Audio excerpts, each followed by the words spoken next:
Our show sponsor, Blackview, makes the most advanced dash cams on the market. Their latest model, the DR750 2-channel LTE, records your drive with dual, full HD, 1080p cameras that provide fluid videos of the front and back of your car at a wide 139-degree view angle.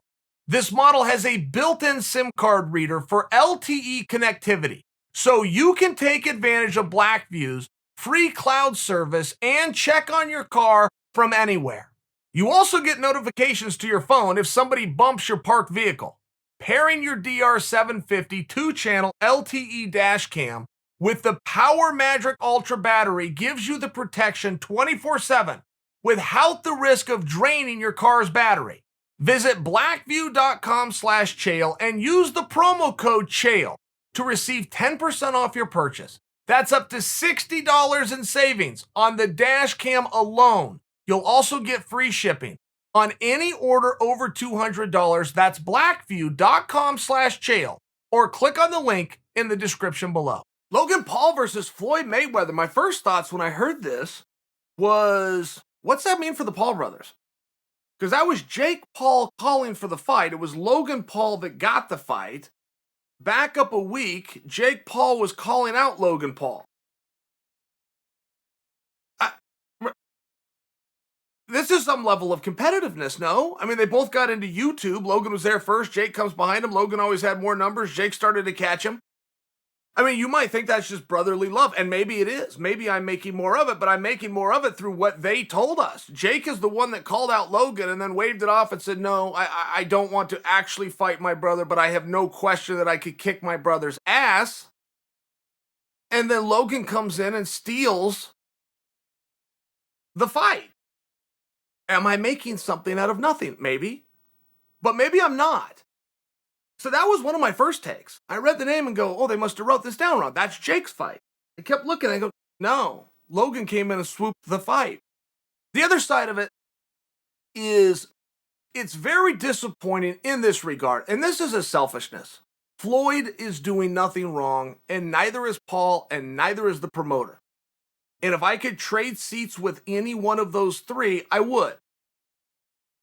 So I'm definitely coming to you with option 4, which is that of a selfish person that likes to watch Floyd compete. This is not a competition. They're not even calling it a competition. They are calling it something else. They've come in with some other word. Exhibit. Session. Whatever word it is they've used, they're not even calling it a fight. Meaning a struggle between two guys with like-minded goals who are trying to stop the other one. A competition. And the reason that that's sad is because then we're never going to get Floyd back. We will never get Floyd back. And when I say that Floyd is doing nothing wrong, he's not. Your goal in every fight, and something that Floyd has done a great job at, even if a lot harder than this fight, but you try to fight the easiest guy for the most money. That's what the business is. You don't try to fight the best guy or the hardest guy or the matchup problem. You try to fight the easiest guy for the most amount of money. Generally, that doesn't work out. You will have a promoter in the room who's some level of an adult who's going to put the right guys in there with one another. But that doesn't mean that the athlete doesn't do whatever manipulation he can do to get the easiest fight for the most amount of money. And the only reason I bring that up is if Floyd can go and find these things, and this is his second time finding one of these things recently. In fairness, he tried to do it 3 times. He tried to do it all the way back to Conor McGregor. It just turned out Conor was ready to fight. He went over to Japan and took on that gentleman with Heshin, is that the guy's name? And now he's going to come take on Paul. He's going to make a whole bunch of money. So you're just not going to get him back into a competitive field. You're just not going to have the Triple G's or the Canelos or any kind of these discussions when that's not what he has to go do. He can now go and do the silly stuff. So I bring that to you because where does that end? And the whole thing does look very silly. Another MMA fighter just called out one of the Paul brothers. Was it Cejudo? I think it was Henry, but somebody called out one of the Paul brothers. And like at some point that gets a little bit weird. You have to understand Floyd's not in the same spot. Had Floyd been called out by Triple G, If he'd been called out by De La Hoya, who was feinting a comeback a minute ago, and said no to these fights and then accepted Paul, he would look like a bit of a fool. So it's one of these things where when you have these MMA fighters who are offered MMA fights and say, no, I'm retired, I'm done, okay, we can all live with that if you're done, if you no longer want to compete. And whether that's for health reasons, personal reasons, legacy reasons, if you mean it and you're sincere, we will look the other way. When you're saying no to meaningful fights and then trying to insert yourself in an easy fight, you're now a bully. Doing the number one thing that a bully does, which is take on fights and pick on people that he can get away with taking on and picking on. Floyd didn't do that, and that wasn't Floyd's choosing. The Canelos and the Triple Gs and the De La Hoyas aren't smart enough to attach their name to Floyd.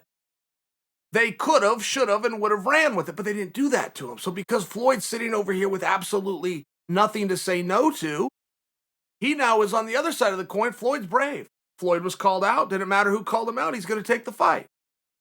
He could say Mike Tyson could have called me. Whoever calls me out, you're going to be fighting me. Oh, this guy called me out. This Paul guy, great. I'll take on Paul then. It was just one of those things. We're splitting hairs. It's a little bit small, but there is a difference. There is a difference in the way that Floyd led his path to get to this silliness, and the other guys who got left out and wish that they would have spoke up sooner and aren't going to get in there that now look petty and silly. We just saw this in MMA. We see this every week, but we just saw this in MMA with Chimaev. Nobody will fight Chimaev. Leon steps up, agrees to do it. I mean, I'm saying Leon stepping up. In some ways, it's Chimaev stepping up. Leon's the one ranked number 3 in the world. But in all fairness, you understand my point. As soon as Chimaev gets on a docket with somebody, in this case, Leon, 5 different guys call him out. Which is a little bit weird considering that docket fell apart and those 5 guys were about as loud as a room full of crickets. Right? With the only one exception being Neil Magny, who's the only one that comes out of this thing looking like roses. I'm just saying there's a time and a place.